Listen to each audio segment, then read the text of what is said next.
తాకట్లో ఉన్న బంగారాన్ని విడిపించి ఆ రోజున మార్కెట్ ధర కట్టి మిగిలిన డబ్బును మీకు అందిస్తుంది కొమ్మూరి గోల్డ్.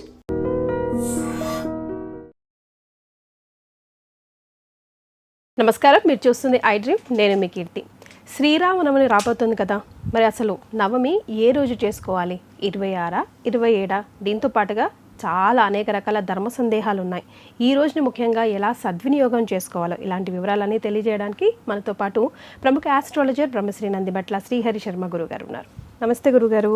వాగర్థావివ సంపృక్తౌ వాగర్థ ప్రతిపత్తయే జగతః పితరౌ వందే పార్వతీ పరమేశ్వరౌ ఆదిత్యాయ చ సోమాయ మంగళాయ బుధాయ చ గురుశుక్ర శనిభ్యశ్చ రాహవే కేతవే నమః.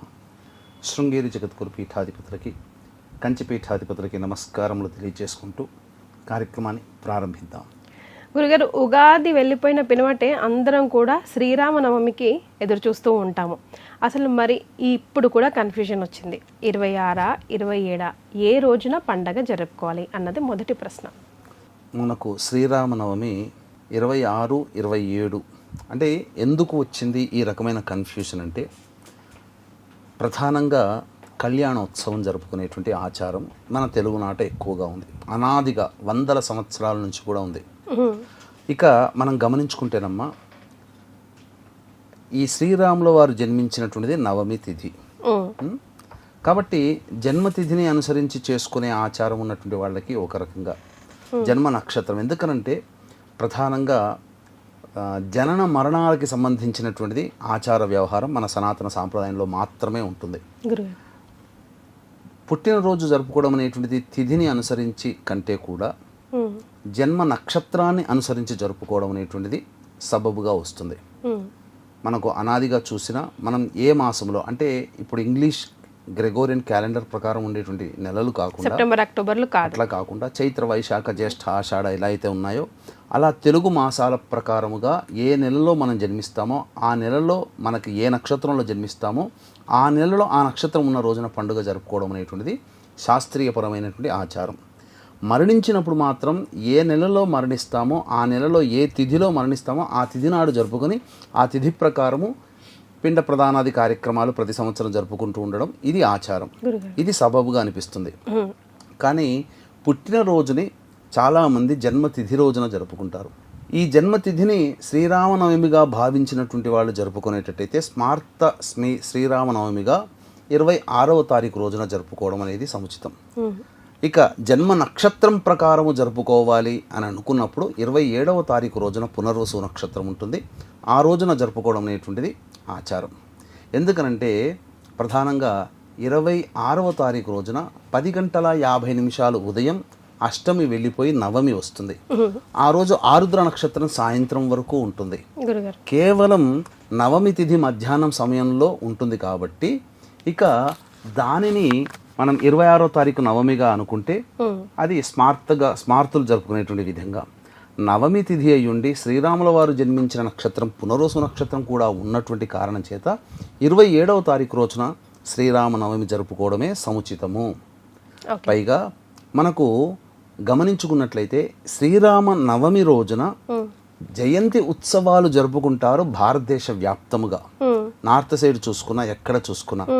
కానీ ప్రత్యేకంగా మన దక్షిణాది ప్రాంతంలో అయినటువంటి ఆంధ్ర, కర్ణాటక, తమిళనాడు ఇలా తెలంగాణ ప్రాంతాల్లో ఎక్కువగా కళ్యాణోత్సవాలు జరుపుతాయి.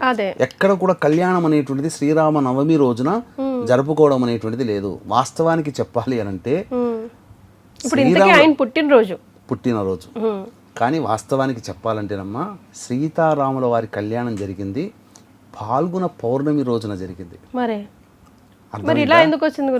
అంటే జన్మతిథి రోజున జరుపుకోవడం, కళ్యాణంగా జరుపుకోవడం అనేది మనకు రామదాసు కాలం నుంచి వచ్చిందని చెప్పవచ్చు. అందుకనే ఇప్పటికీ కూడా కళ్యాణం అని అంటే సీతారాముల వారి కళ్యాణం అంటే భద్రాచలం అనేదే ప్రామాణికంగా తీసుకుంటాం. అందుకనే భద్రాచలంలో 27వ తారీఖు రోజున జరపబడుతుందమ్మా. కాబట్టి వీక్షించేటువంటి ఐ డ్రీమ్ ప్రేక్షకులందరూ కూడా శ్రీరామనవమి కళ్యాణోత్సవంగా జన్మతిథిగా ఆ స్వామివారు జన్మించిన పునరుసు నక్షత్రం ఉన్నటువంటి 27వ తారీఖు రోజున నవమిగా పండుగగా జరుపుకోవడం మాత్రమే శ్రేయస్కరము, శాస్త్ర సమ్మతము అని చెప్పవచ్చమ్మా. గురుగారు జనరల్గా ఎవరమైనా కూడా ఇప్పుడు శ్రీరామనవమి అంటే పెళ్లి కావాల్సిన పిల్లలకి చాలా కాలంగా పెళ్లి కోసం ఎదురు చూస్తున్న వాళ్ళకి అక్కడ నుంచి వచ్చిన అక్షితలు వేస్తే కనుక బాగుంటుంది, ఇమీడియట్గా మళ్ళీ వచ్చే సంవత్సరం లోపు కళ్యాణం జరుగుతుంది అనుకుంటాం. ఈ కళ్యాణం అనే పదాన్ని తీసుకుంటే కనుక చాలా రకాల విషయాల్లో కూడా చక్కటి రెమెడీస్ ఈరోజు మనం ఉపయోగించుకుంటే కనుక ఎన్నో సమస్యల కంటే దాంపత్య జీవితంలో ఏమైనా ఆటుపోట్లు ఉన్నా కూడా, పిల్లల సంతానం లేక బాధపడుతున్న, విద్యాపరంగా కూడా అన్నిటి పరంగా కూడా ఉపయోగపడే రోజు అని అంటారు కదా. మరి ఈ రోజుని ఎలా సద్వినియోగం చేసుకోవాలి, అట్లీస్ట్ ఇంట్లో ఉండి ఎలాంటి కైంకర్యాలు చేసుకోవచ్చు అంటారు? ప్రధానంగా ఈ శ్రీరామ నవమి రోజున చాలామంది అనేక రకాల సమస్యలతో బాధపడేటువంటి వాళ్ళకి చక్కటి అవకాశం. మధ్యాహ్నం అపరాహ్న సమయంలో ఉండగా శ్రీరాముల వారు జన్మించారు కాబట్టి ఈ అపరాహ్న సమయంలో మాత్రమే కళ్యాణం జరపబడుతుంది. కాబట్టి వీక్షించేటువంటి ఐ డ్రీమ్ ప్రేక్షకుల్లో ఎవరైతే దాంపత్య సమస్యలతో బాధపడుతుంటారో, అలాగే ఉద్యోగ సంబంధమైనటువంటి సమస్యలతో బాధపడుతుంటారు, పదవీ సంబంధముగా బాధపడుతుంటారు, సంతాన మూలకముగా సమస్యలు ఎదుర్కొనేటువంటి వాళ్ళు, లేదా అసాధ్యమైనటువంటి పనులు ఏవైతే ఉంటాయో అవన్నీ సుసాధ్యం కావాలి అని అంటే ఈ రోజున చక్కటి పరిహారం అనేటువంటిది మనంగా మన ఇంట్లో ప్రేక్షకులారా మన ఇంట్లో మనం చేసుకోగలిగేటువంటి పరిహారాన్ని తప్పకుండా తెలియజేస్తాను. ఇక వీక్షించేటువంటి ప్రేక్షకులకు కూడా ఈ యొక్క సంబంధించినటువంటి హస్తా నక్షత్రం ఉన్నటువంటి రోజు, అలాగే చైత్ర పౌర్ణమి ఉన్నటువంటి రోజు, ప్రధానంగా ఏప్రిల్ 2వ తారీఖు రోజున మన పీఠమాధ్వర్యంలో ఈ యొక్క పరాభవనామ సంవత్సరం అంతా కూడా అందరికీ నవగ్రహాల యొక్క అనుగ్రహం కలిగి మంచి జరగాలనే సదుద్దేశంతో ప్రముఖ శైవ క్షేత్రములో నవగ్రహ పాశుపత హోమము, మృత్యుంజయ హోమము, రుద్రహోమము, సుదర్శన హోమము, లక్ష్మీ మూలమంత్ర సంపుటిత లక్ష్మీ సూక్త హోమాలను జరిపించి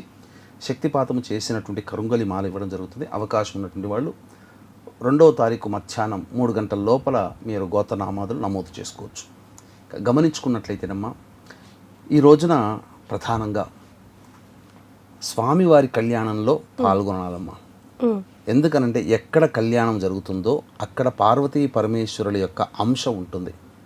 కాబట్టి జగత్తుకే ఆనందదాయకాన్నిచ్చి చెడుని నిర్మూలించి మంచిని ప్రసాదించినటువంటి శ్రీరాముల వారికి సంబంధించినటువంటి కళ్యాణ మహోత్సవం. ఆ రోజున వివాహము ప్రారంభ దారభ్యత వివాహం అయ్యేంత వరకు కూడా ఆ యొక్క ప్రాంగణంలో గనక మనం ఉండి మనస్ఫూర్తిగా మన సంకల్పం ఆ పార్వతీ పరమేశ్వరులు సీతారాములు మనకు నెరవేరుస్తారు అని చెప్పి ఆ ఘట్టాన్ని ఎవరైతే సంపూర్ణముగా వీక్షిస్తారో, ఇంటి దగ్గర ఎక్కడైనా దేవాలయంలో జరుగుతుంటాయి, అక్కడ మన ప్రెజెన్స్, మన ఉపస్థితి మనం అక్కడ ఉండాలి. ప్రత్యక్షంగా ఉండగలిగితే చాలమ్మా.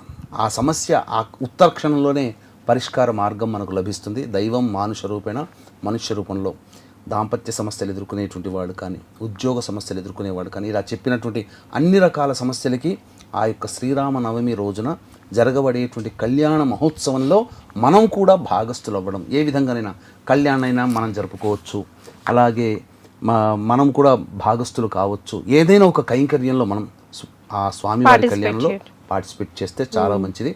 అంతేకాకుండా ఈ శ్రీరామ నవమి రోజున ఈ సంబంధించినటువంటి పునర్వసు నక్షత్రం ఉంటున్నటువంటి కారణం చేత దేవతా నక్షత్రంలో అది ఒక నక్షత్రము కాబట్టి ఈ రోజున ఎవరైతే తమ సంకల్పం చెప్పుకొని పిల్లికి ఏదైనా తినే పదార్థాలు పెట్టినట్లయితే, ఎందుకంటే పునర్వసు నక్షత్రానికి జంతువు పిల్లి కాబట్టి ఆ పిల్లికి ఎవరైతే తినే పదార్థాలు పెట్టి మన సంకల్పం చెప్పుకుంటూ పెడతారో ప్రేమగా, ఖచ్చితంగా మంచి జరుగుతుంది. ఎందుకనంటే పిల్లిని చంపకూడదని కూడా శాస్త్రం ఉంది మన హిందూ సనాతన ధర్మం. అది మహాపాపం, అదొకటమ్మా. కాబట్టి అంతేకాకుండా ఈ రోజున సుందరకాండ పారాయణం పూర్తిగా చేసినట్లయితే ఆ సంకల్పం ఆంజనేయుడే దగ్గరుండి నెరవేరుస్తాడమ్మా. ఇది అందుకనే చాలా మంది సుందరకాండ పారాయణం చేస్తారు. ఇప్పటికీ కూడా ఏదైనా సమస్య వచ్చింది అని అంటే ఆ సమస్య పరిష్కారం కావాలి అన్నప్పుడు చక్కటి బ్రాహ్మణులను పిలిపించి సుందరకాండ పారాయణం చేస్తారు. ఒక 3 రోజులు గానో 7 రోజులు గానో ఒక రోజులో చేసుకుంటారు. సమస్య పరిష్కారమైన వాళ్ళు ఉన్నారు. కాబట్టి ఇప్పటికీ కూడా చాలా మంది కుటుంబాల్లో ఇప్పటికీ కూడా సుందరకాండ పారాయణం చేస్తారు. అలాగే ముఖ్యంగా సీతారాముల వారి పట్టాభిషేక మహోత్సవం ఉంటుంది కదమ్మా. ఆ మహోత్సవాన్ని ఘట్టాన్ని ఎవరైతే 27 సార్లు పారాయణం చేస్తారో నిరుద్యోగస్తులకి ఉద్యోగం లభిస్తుంది. పదవి లేని వాళ్ళకి పదవి వస్తుంది, ఉద్యోగం పోతుందని బాధపడేటువంటి వాళ్ళు ఎవరైతే ఉంటారో ఈ పట్టాభిషేక మహోత్సవానికి సంబంధించినటువంటి రామాయణంలో ఉన్నటువంటి పట్టాభిషేక మహోత్సవాన్ని పారాయణం చేస్తారో ఖచ్చితంగా వాళ్ళకి ఉద్యోగ సంబంధమైన దోషాలు తొలగిపోతాయి. ముఖ్యంగా సీతా వియోగం పొందినటువంటి నాటి నుంచి, అనగా శ్రీరాముల వారి కళ్యాణానికి సంబంధించి పరిస్థితులు ప్రారంభమైన దగ్గర నుంచి చక్కగా సీతా వియోగం జరిగి మళ్ళీ సీతా వియోగం నుంచి మళ్ళీ తేరుకొని రావణ వధ జరిగిన తర్వాత మళ్ళీ సీతారాములు కలిసి సంసారం చేసి పట్టాభిషిక్తులయ్యేంత వరకు ఉన్నటువంటి సర్గలని ఎవరైతే పారాయణం చేస్తారో వాళ్ళకి దాంపత్య సమస్యలు తొలగిపోయి అన్యోన్యమైనటువంటి జీవితాన్ని భర్త యందు భార్య, భార్య యందు ప్రేమ, భర్త అనురాగములతో ఆదర్శ దాంపత్యాన్ని మళ్ళీ తిరిగి కొనసాగిస్తారు అని చెప్పడంలో ఏమాత్రం సందేహం లేదని చెప్పొచ్చు. అలాగే ఈ యొక్క సంబంధించినటువంటి రామాయణంలో పుత్రకామేష్టి యాగానికి సంబంధించినటువంటి ఘట్టం ఏదైతే ఉందో ఆ ఘట్టాన్ని 108 సార్లు గనక పారాయణం చేసిన వ్యక్తికి సాక్షాత్తు దైవాంశ సంభూతులైనటువంటి సంతానం కలుగుతుంది అని చెప్పడంలో ఏమాత్రం సందేహం లేదు. అంతేకాకుండా సాక్షాత్తు రాముడు లలితా అమ్మవారి స్వరూపము. వసంత నవరాత్రుల్లో చిట్ట చివరిదైనటువంటి లలితాదేవి యొక్క తిథికి సంబంధించినటువంటి నవమి సంబంధించినటువంటి తిథిలో జన్మించడం జరిగింది. అనగా లలితా నవరాత్రులు సమాప్తమయ్యి నిండు లలితా అమ్మవారి అంశతో పుట్టినటువంటి వారు రాముల వారు కాబట్టి ఈ రోజున విష్ణు సహస్రనామ పారాయణం విధిగా చేయవలసిందే. అలాగే శ్రీరామ రామ రామేతి రమే రామే మనోరమే సహస్రనామ తత్తుల్యం రామనామ వరాననే అనేటువంటి యొక్క శ్లోకాన్ని ఎవరైతే 108 సార్లు పారాయణం చేస్తారో 108 సార్లు విష్ణు సహస్రనామ పారాయణం చేసిన పుణ్యఫలితము, అలాగే లలితా అమ్మవారి యొక్క అనుగ్రహాన్ని పొందినటువంటి పుణ్యఫలితం కూడా దక్కి అనంతమైనటువంటి శక్తిని పొంది వాళ్ళ యొక్క సంకల్పం అచిరకాలంలోనే మానవుడి రూపంలో దైవం నెరవేరుస్తుంది అని చెప్పడంలో ఏమాత్రం సందేహం లేదు. నిస్సంకోచముగా సంశయం వదిలి అనుమానం లేకుండా ఈ 27వ తారీఖు రోజున ఎవరైతే ఈ సంబంధించినటువంటి శ్రీరామనవమి సందర్భంగా చెప్పిన విధంగా ఆచరిస్తారో తప్పకుండా వాళ్ళకి రాముడి యొక్క దివ్య ఆశీస్సులతో వాళ్ళు సాధించరానిదంటూ ఏదీ ఉండదు. సాక్షాత్తు రామదాసు చెరసాల నుంచే విముక్తి కలిగించినటువంటి వాడు రాముల వారు కాదమ్మా. ఆర్ద్రమైనటువంటి హృదయంతో మొరలాలకించినటువంటి సందర్భంగా తానిషాకి స్వప్నంలో కనిపించి రామ టెంకలు ఇచ్చిన సందర్భం కాదా? కాబట్టి ఇవన్నీ నిరూపణ చరిత్రలో జరిగాయని చెప్పినటువంటిది. త్యాగయ్య వారికి కనిపించి రామకోటిని 99 కోట్లు జపం చేసినటువంటి కారణం చేత సంబంధించినటువంటిది రాముల వారు ప్రత్యక్షం కాలేదా? పోతన ఇలా 1, 2 ఎంతమంది పురాణ పురుషులందరికీ రాముని యొక్క సంబంధించినటువంటి ప్రత్యక్ష స్వరూపాన్ని గాంచారు. కాబట్టి మనము చక్కగా ఏ పుణ్యం చేసుకున్నామో చక్కగా ఈ యొక్క సంబంధించినటువంటి రామనవమి రోజున అందరం కూడా చక్కగా ఈ సంబంధించినటువంటి కళ్యాణ మహోత్సవాన్ని ఇంటి దగ్గర అయితే ఇంటి దగ్గర, లేకపోతే మనం ఎక్కడ ఉన్న ప్రసార మాధ్యమంలో సీతారామ కళ్యాణం అని చెప్పి చూసినా లైవ్లో చూడవచ్చమ్మా. అది చూసి తరించిన చాలమ్మా. టెక్నాలజీ మనకు ఉపయోగపడుతుంది. ఈ విధంగా మనం ఉపయోగించుకొని పుణ్యాన్ని పొంది సంకల్పాన్ని నెరవేర్చుకోవచ్చు. ఎస్, ఒక్కటి కూడా కాదు, 4-5 ఆప్షన్స్ ఇచ్చారు మీరు రెమెడీ రూపంలో. ఎవరికి ఏది చేతనైతే అట్లీస్ట్ అది చేసుకున్నా సరిపోతుంది కదా గురుగారు. గురుగారు చాలామంది అక్షతలు తెచ్చుకుంటారు కళ్యాణానికి వెళ్ళేసి వచ్చి, ఇంటికి వచ్చిన తర్వాత అందరం కొంచెం కొంచెం వేసుకున్న తర్వాత ఏం చేయాలి అని ఆలోచిస్తూ ఉంటాం. సో వచ్చిన అక్షతల్ని అసలు ముందేం చేయాలి, ఎలా దాచుకోవాలి? ఎందుకంటే రాముల వారి అక్షతలకి ముత్యాల తలంబ్రాలు అని మనకు చెప్పబడి ఉంది. ముత్యాలతో చేస్తారు తలంబ్రాలు. అంతేకాకుండా ఈ అక్షితల్ని తయారు చేయడానికి కూడా ప్రత్యేకమైనటువంటి బియ్యముని వాడతారమ్మా.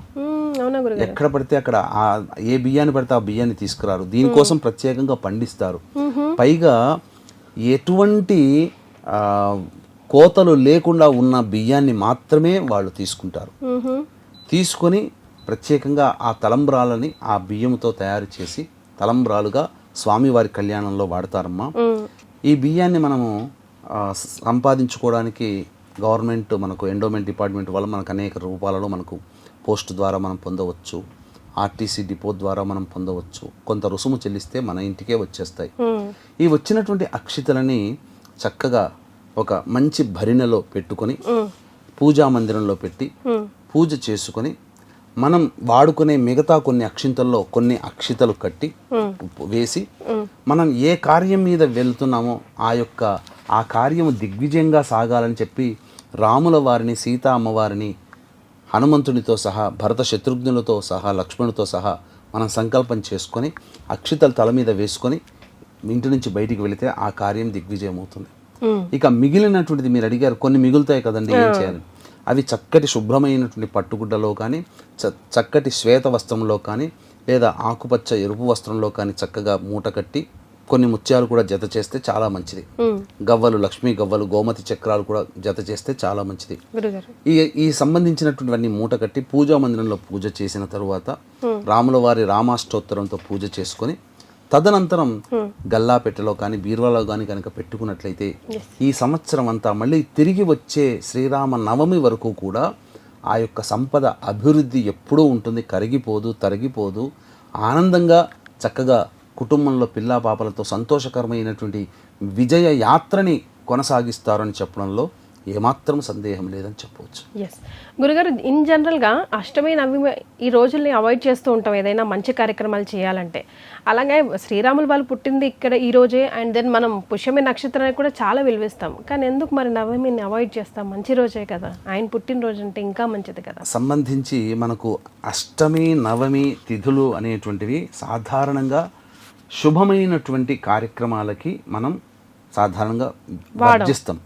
అంటే ఏంటి, ఈ అష్టమి కూడా జయతిథి అని చెప్పవచ్చు. అందుకనే ఈ అష్టమి రోజునే వృషభ లగ్నంలో శ్రీకృష్ణ పరమాత్మల వారు జన్మించారు. నవమి రోజున ఈ సంబంధించినటువంటి రాముల వారు జన్మించారు. పైగా అష్టమ్యాం నవమ్యాం చైవ చతుర్దశ్యాం చైకతైససే అని చెప్పి సాక్షాత్తు అమ్మవారి చండీ హోమం చేయాలంటే అష్టమి తిథిలో కానీ, నవమి తిథిలో కానీ, చతుర్దశి అమావాస్య తిథిలో కానీ చేసుకోమని చండీలోనే చెప్పబడి ఉంది.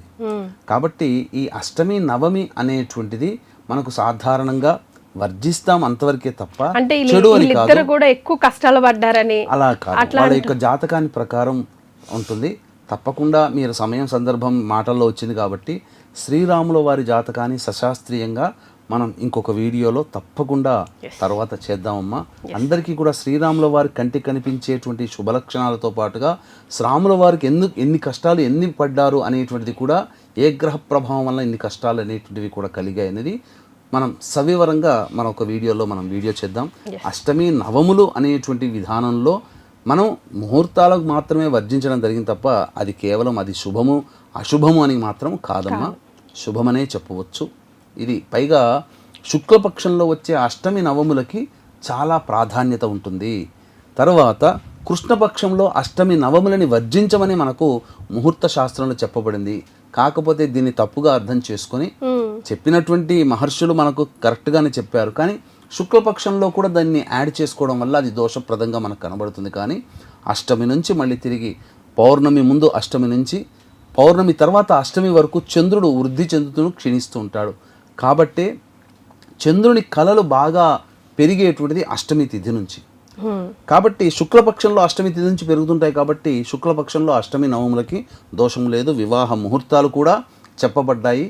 కానీ కృష్ణపక్షంలో అష్టమి నవమిని వర్జించమని చెప్పబడినటువంటి కారణం చేత ఈ శుక్లపక్షంలో కూడా వాటిని వర్జించడం అనేది మన వాళ్ళు అలవాటు చేసుకున్నారు, అంతే తప్ప ఈ సంబంధించినది కాదమ్మా.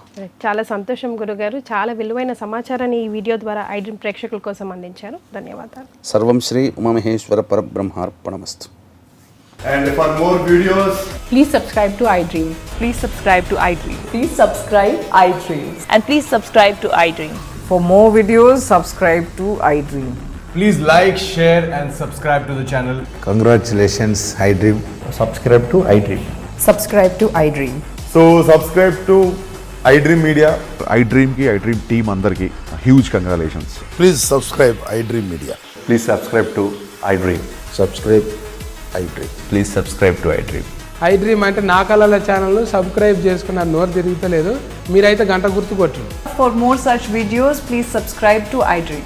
Subscribe to iDream. Please subscribe to iDream. Please subscribe iDream Media. Please do subscribe to iDream. Please subscribe to iDream Media. For best entertainment and information, please subscribe iDream. And don't forget to subscribe to iDream.